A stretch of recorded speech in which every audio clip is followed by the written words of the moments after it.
और अब बात कोरोना के करते हैं तो देश का कोरोना अपडेट आपको सबसे पहले बता दें। 24 घंटे में कोरोना के 1,68,000 नए मामले सामने आए हैं। करीब 70,000 लोग ठीक भी हुए हैं। वहीं 24 घंटे में 277 लोगों की मौत की खबर है। देश में कोरोना के कुल एक्टिव केस इस वक्त 8 लाख के करीब है। तो कल की बात की जाए तो इसमें करीब 10,000 की यहाँ कमी दिखाई दे रही है, लेकिन फिर भी आंकड़े बढ़ रहे हैं। 24 घंटे में 1,68,000 नए मामले सामने आए हैं। 70,000 लोग ठीक हुए हैं। 24 घंटे में 277 लोगों की मौत हो गई है। हालांकि मौत का जो आंकड़ा है वो जरूर बढ़ा है। बातचीत करने के लिए सुशील इस वक्त हमारे साथ जुड़ गए हैं।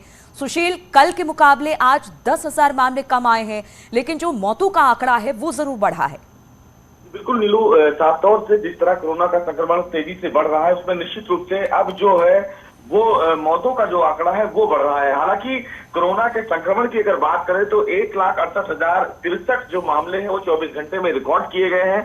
सबसे महत्वपूर्ण बात है कि इस मामले में सरकार के रजिस्ट्रेशन की जो पॉलिसी है वो तेजी से आगे बढ़ाई जा रही है, क्योंकि कई जो बुजुर्ग हैं उन्होंने रजिस्ट्रेशन करवा लिया है अपने बूस्टर डोज को लेकर, और साथ ही साथ जो फ्रंट वॉरियर्स हैं उनको भी बूस्टर डोज लगना शुरू हो गया है। लेकिन सबसे महत्वपूर्ण बात है कि ये चिंता कहीं ना कहीं स्वास्थ्य मंत्रालय का भी बना हुआ है नीलू, और दिल्ली सरकार का भी बना हुआ है कि जो कोरोना का संक्रमण है वो कहीं ना कहीं अब घुसपैठ तेजी से कर रहा है। और इसी वजह यही है कि न केवल दिल्ली में बल्कि पूरे भारत में कोरोना का संक्रमण तेजी से बढ़ रहा है। अगर दिल्ली की बात करें तो लगभग 1,699 लोग ऐसे हैं जो अभी वेंटिलेटर पे हैं। तो ये जो आंकड़ा है नीलू वो बढ़ भी रहा है, और ऐसे में चिंता भी स्वास्थ्य मंत्रालय का बना हुआ है। आज से ये गाइडलाइन भी फिलहाल इंटरनेशनल फ्लाइट को लेकर जारी की गई है कि तमाम जो लोग भारत में अगर विदेशों से वापस आ रहे हैं तो 7 दिन तक क्वारंटाइन रहेंगे। 8वें दिन उनका कोरोना का जो है टेस्ट होगा। तो ये तमाम जो इम्प्लीमेंट है भारत सरकार आगे बढ़ा रही है। बिल्कुल तमाम सख्ती सुशील की जा रही है। हालांकि ये कहा जा रहा है कि जो कोरोना के मामले हैं वो जनवरी के मध्य से लेकर अंतिम तक बहुत तेजी के साथ आगे बढ़ेंगे, और यही वजह है कि अब अलग अलग राज्यों में अपने अपने तरीके से कोविड पर पाबंदियां लगनी शुरू हो गई हैं। हाँ जी बिल्कुल नीलू, देखिए साफ तौर से स्वास्थ्य मंत्रालय की जो बैठक हुई है और प्रधानमंत्री के साथ जो इस पूरे मामले में अभी बैठक की गई है उसमें साफ तौर से ये बताया गया है तमाम वैज्ञानिकों के द्वारा कि जो फिलहाल पॉजिटिविटी रेट है वो बढ़ेगा, और साथ ही साथ इस पूरे मामले में जो संक्रमण की स्थिति है जैसा आप बता भी रही है कि वो जनवरी के मध्य से ज्यादा तेजी से बढ़ेगा। हालांकि इसी पर लगाम लगाने के लिए तमाम राज्य सरकारों ने अपनी तरफ से तमाम जो गाइडलाइंस हैं उसको इम्प्लीमेंट भी किया है। अपने अपने राज्यों में राज्य सरकारें सख्ती भी रही हैं। आज 12 बजे दिल्ली सरकार दोबारा प्रेस कॉन्फ्रेंस करेगी, और हो सकता है कि कोरोना संक्रमण को कम करने के लिए दिल्ली सरकार कुछ और सख्त नियम ले आए। उत्तर प्रदेश सरकार की तरफ से अभी फिलहाल ये इंप्लीमेंट किया गया है कि रात में कोरोना को लेकर जो कर्फ्यू है वो इंप्लीमेंट किया जाए, लेकिन अब जो बाजार है उन बाजारों को लेकर भी दिल्ली सरकार बिल्कुल, तो सरकार अपनी तरफ से लगातार कोशिश कर रही है, लेकिन लोगों को भी इस मामले में चेतना पड़ेगा। कोरोना के नियम का पालन अगर नहीं करेंगे तो मामले इसी तरह से बढ़ेंगे और मुसीबत हमारे और आपके लिए ही होगी। बहुत बहुत शुक्रिया आपका सुशील हमारे साथ जुड़ने के लिए। और बीजेपी के उत्तर प्रदेश प्रभारी राधा मोहन सिंह भी कोरोना पॉजिटिव हो गए हैं। राधा मोहन सिंह ने ट्वीट कर इस बात की जानकारी दी। राधा मोहन सिंह ने अपने ट्वीट में लिखा कि कोरोना के शुरुआती लक्षण दिखने पर मैंने अपना कोविड टेस्ट करवाया है, रिपोर्ट पॉजिटिव आई है। मैंने स्वयं को आइसोलेट कर लिया है। लक्षण बहुत शुरुआती हैं, मैं स्वस्थ महसूस कर रहा हूं। पिछले कुछ दिनों में जो लोग भी मेरे संपर्क में आए हैं वो अपनी जांच जरूर करवा लें।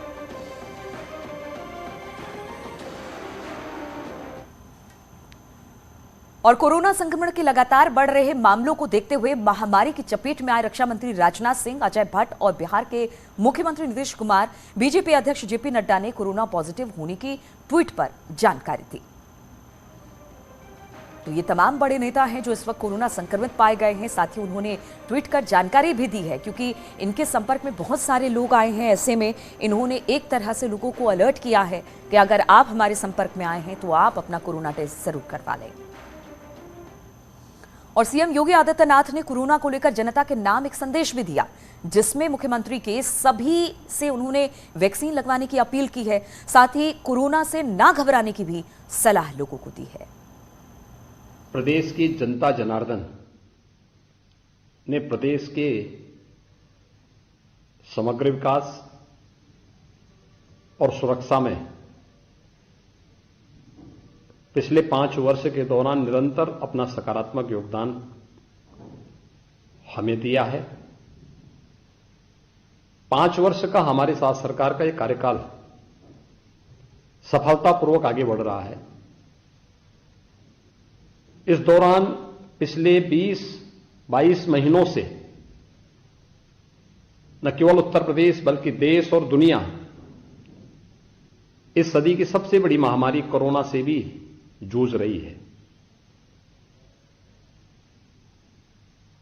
भारत के अंदर आदरणीय प्रधानमंत्री जी के नेतृत्व में, उनके मार्गदर्शन में पूरा देश कोरोना के खिलाफ एक लड़ाई प्रत्येक नागरिक के जीवन और जीविका को बचाने के लिए लड़ रहा है। कोरोना का वैक्सीन एक सुरक्षा कवच है। इस महामारी का तीसरा वेरिएंट भी आ चुका है। घबराने की आवश्यकता नहीं, सतर्कता और सावधानी हमें इस महामारी से बचाने में बहुत सहायक होगी।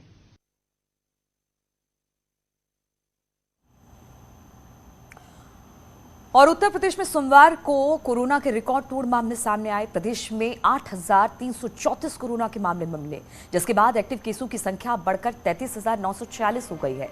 वहीं रक्षा मंत्री राजनाथ सिंह भी कोरोना पॉजिटिव हो गए। राजनाथ सिंह ने खुद ट्वीट कर इस बात की जानकारी दी और संपर्क में आए लोगों से टेस्ट करवाने की अपील की। बाराबंकी में एक साथ 60 लोगों के कोरोना पॉजिटिव मिलने से हड़कंप मच गया, तो बिजनौर में 5 पुलिसकर्मी कोरोना पॉजिटिव पाए गए, जिन्हें बाद में क्वारंटीन कर दिया गया।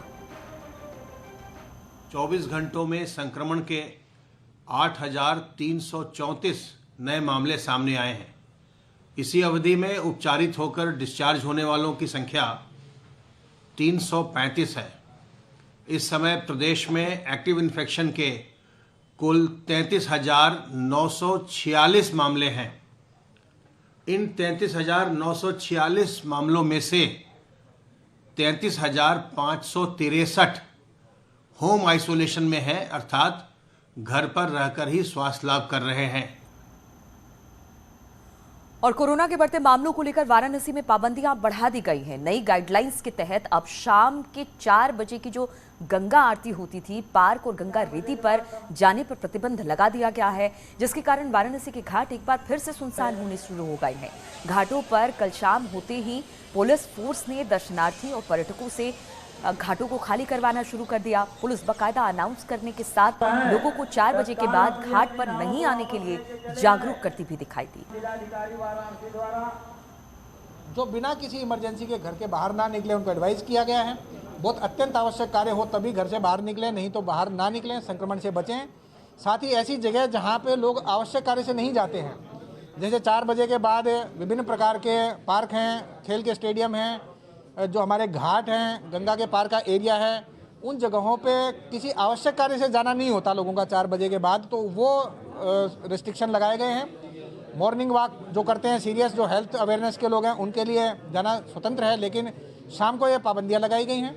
साथ ही विभिन्न प्रकार की दुकानें, मार्केट, ऑफिसेज, उनमें कोविड हेल्प डेस्क बना के मास्क की प्रतिबंधिता लागू करने पर फोकस किया गया है।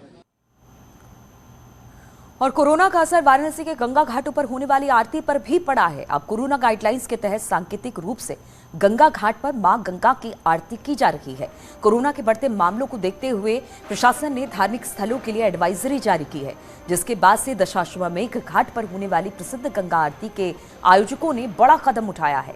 एक बार फिर से इस घाट पर गंगा आरती सांकेतिक रूप से की जा रही है, जिसमें 5 अर्चकों के स्थान पर सिर्फ 1 अर्चक ने गंगा पूजन और आरती की।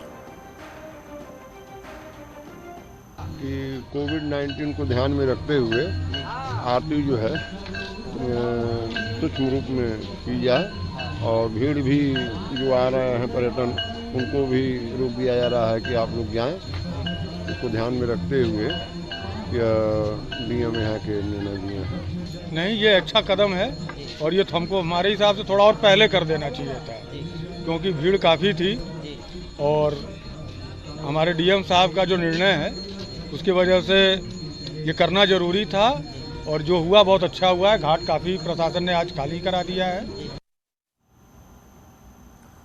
और बात उत्तराखंड की करें तो यहां पर भी लगातार कोरोना के मामले बढ़ते जा रहे हैं और कल उत्तराखंड में 1,292 नए मामले सामने आए, जबकि 5 लोगों की कोरोना से मौत हुई है। देहरादून और नैनीताल जिलों में सबसे ज्यादा केस सामने आए हैं। जबकि पहाड़ी जिलों में भी लगातार केसों की संख्या बढ़ रही है।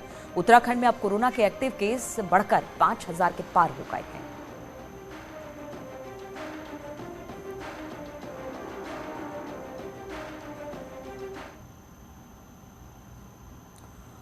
और पिथौरागढ़ में कोरोना के एकाएक बढ़ने लगे हैं। एसबीआई और एसएसबी में सबसे ज्यादा कोविड केस मिलने से प्रशासन ने दोनों जगहों को कंटेनमेंट जोन में तब्दील कर दिया है। फिलहाल जिले में 111 कोरोना के एक्टिव मामले हैं। कोरोना संक्रमण ना फैले इसके लिए सैंपलिंग बढ़ाई जा रही है। साथ ही कोविड एक्ट का सख्ती से पालन भी करवाने के लिए डीएम ने सभी संबंधित विभागों को निर्देश जारी कर दिए हैं। हमारा अंचोली का चेक पोस्ट पे हमें 25 केसेस मिले और 19 का नंबर एसबीआई में और एसएसबी की सैंपलिंग के कारण मिला है। तो इन दोनों जगह को हम लोग कंटेनमेंट जोन में कन्वर्ट करते हुए और जो भी क्लीनिंग के प्रोसेस हैं उनको फॉलो करवा रहे हैं। और हरिद्वार में मकर संक्रांति के स्नान पर भी पूरी तरह से रोक लगा दी गई है। 14 जनवरी को साल का पहला बड़ा गंगा स्नान होना है, लेकिन कोविड के चलते गंगा स्नान पर रोक लगा दी गई है। जिला प्रशासन ने इसका आदेश अब जारी कर दिया है। बाहरी लोगों के लिए साथ ही स्थानीय लोगों के भी हर की पैड़ी पर स्नान को लेकर रोक लगा दी गई है और कोरोना के बढ़ते मामलों को देखते हुए ये बड़ा फैसला लिया गया है।